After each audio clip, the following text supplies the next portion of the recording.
এটা কি সৌদি আরব না বাংলাদেশ? দেখতে গেলে ভিডিওটা সম্পূর্ণ দেখতে হবে, তা না হলে আপনারা বুঝতে পারবেন না। আসসালামু আলাইকুম, কেমন আছেন সবাই? এই যে দেখেন খেজুর বাগানে অনেকে আমাকে জিজ্ঞাসা করছেন, আপু এটা কি সৌদি আরব না বাংলাদেশ? এটা বাংলাদেশ। এটা হলো আমার নানা বাড়ি এলাকা। আমরা গিয়েছিলাম আমাদের মেজে মামাদের বাসায়। সেইখানটাতে এটা আমার একটা ভাইয়ের বাড়ির পুকুর পাড়ে ছিল, অনেকগুলা খেজুর গাছ ছিল সেখানটাতে। আর এত সুন্দর জায়গা ছিল, আপনাদের কি বলবো। আপনারা যদি কেউ যাইতে চান অবশ্যই নিয়ে যাব, একদিন সবাইকে নিয়ে ঘুরে নিয়ে আসব।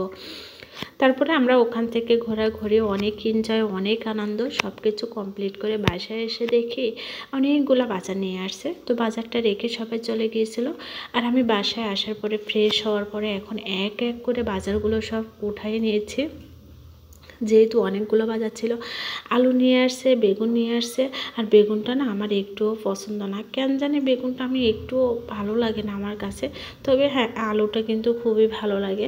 তো আমি এক এক করে সব তরি তরকারিগুলো উঠাই নিচ্ছিলাম, যেহেতু রান্নাঘরে কিছু রাখি আর ফ্রিজে যেগুলো রাখবো সেগুলো তো উঠাইয়ে রাখবো এর জন্য।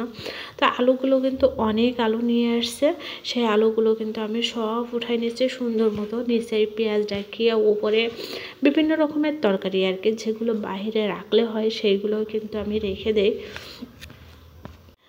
তারপরে অনেক রসুন নিয়ে আসছিল, তার নিচে পেঁয়াজ ছিল, অনেকগুলো পেঁয়াজ নিয়ে এসে। সারা রমজানে আর কোনো পেঁয়াজ কোনা লাগবে না, এতেই হয়ে যাবে। আর রসুনগুলো নতুন রসুন, এগুলো আমি সুন্দর করে ছোট ছোট কেটে ব্লেন্ডার করে বক্স ভরে ফ্রিজে রাখি, যাতে বাইরে রাখলে যেন নষ্ট না হয়।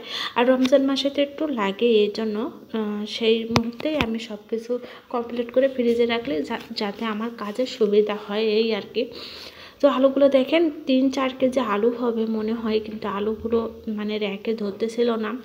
তা আমি ওপর রেখে দিয়েছি যাতে নেওয়া যায় আর কি। আর এখানটাতে বসে আমি সব তরি তরকারিগুলো কেটে নিই। আর নিচেগুলো কিন্তু অনেকগুলো পেঁয়াজ, এবার আমি পেঁয়াজগুলো নিচে নিচে রাখতেছি, কিন্তু র্যাক ছাড়া অনেক বেশি হয়ে গেছিলো। যাই হোক, নতুন পেঁয়াজ আর সবসময় বাজার করার সময় পাই না, এর জন্য একসাথে অনেকগুলো বাজার নিয়ে আসছে। যাই হোক, আলহামদুলিল্লাহ আমি অনেক খুশি হয়েছি। আর পেঁয়াজগুলো এগুলোও নতুন পেঁয়াজ, সব নতুন নতুন উঠতেছে, তো এর জন্য আর কি।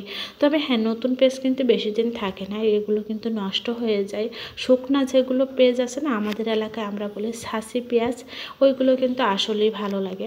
তারপরে দেখতেছিলাম ধরতেছিল না, তো আমি চৌড়িতে রেখে দেব। এক চৌড়ি হয়েছিল। যাই হোক, এগুলো চৌড়িতে রাখলেও কিন্তু আবার নষ্ট হয়ে যাবে, এগুলো ফাঁকা জায়গায় মুক্ত বাতাসে রাখতে হবে যাতে পেঁয়াজগুলো নষ্ট না হয়। ওই যে দেখেন কতগুলা পেঁয়াজ, তার সাথে রসুনও আছে। এই যে আমি সুন্দর মতো করে রেখে দিয়েছি। এবার রসুনগুলো আমি ভাবতেছিলাম যে এগুলো বাইর করি, যেহেতু এক সময় ফ্রি হলে ওগুলো ছোট ছোট করে কেটে আমি আগে ফ্রিজে রাখি, সুন্দর মতো ধুয়ে ফ্রিজে রাখি। তারপরে যেদিন ব্লেন্ডার করি সেদিন বাইর করে আমি আমার মতো করে আমি ব্লেন্ডার করে নিই। তো ওই যে দেখেন আমি রসুন রাখার জন্য আরেকটা ডালা বাইর করছি, যে রসুনগুলো যেহেতু আমাকে তো রাখতেই হবে, তা না হলে পলিথিনে যদি সব কিছু রাখা হয় তাহলে কিন্তু আবার কেমন জানি হয়ে যায়। এই জন্য আমি সবগুলো বাইর করছি। আর ওই যে কর্নারটাতে, এটা রান্নাঘরের মধ্যে, ওইখানটাতে অনেক অগোছালো, আজ গোছাবো কাল গোছাবো করে গোছানোই হয় না। আর রসুনগুলো এই যে এক ডালা হয়ে গেছে। আলহামদুলিল্লাহ, এগুলো কিন্তু সব আমি রেখে এই ব্লেন্ডার করে রাখবো, আমি রসুন বাইরে রাখি না। আর এই বেগুনগুলো আমি সব ফ্রিজে উঠাবো। 4টে বেগুন নিয়ে আসছিল, এই বেগুনগুলো কিন্তু সব ফ্রিজে উঠাবো আমি। বেগুনগুলো কিন্তু অনেক বড় বড়, মাশাআল্লাহ, দেখে শান্তি।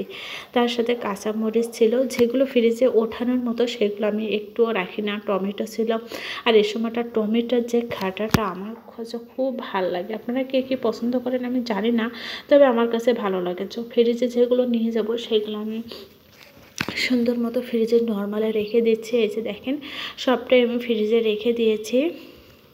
আর ফ্রিজে মনে করেন যে এত লোড হয়ে গেছিলো, ওগুলো কিন্তু সব আচার, কিন্তু খাওয়া হয় না। আচার করে রাখা হয় কিন্তু সেই হিসেবে খাওয়া হয় না। তো এদিকে টমেটোগুলো ধরতেছিল না, তো আমি আস্তে করে জায়গাটা বাইর করে রেখে দিলাম সুন্দর মতো করে। আর এ ফ্রিজে মানে মোটেও জায়গা নেই, অল্প অল্প করে অনেক কিছু হয়ে গেছে। যাই হোক, সব কিছু পরিবেশ করে সুন্দর করে রেখে দিলাম। আলহামদুলিল্লাহ অনেক দিন চলে যাবে। আর রমজানের সময় মানে তরি তরকারি রান্না করলে খাওয়াই যায় না, বেগুন ভর্তাটা আমার একটু ভালো লাগে। আজ এই পর্যন্তই, সবাই ভালো থাকবেন, সুস্থ থাকবেন।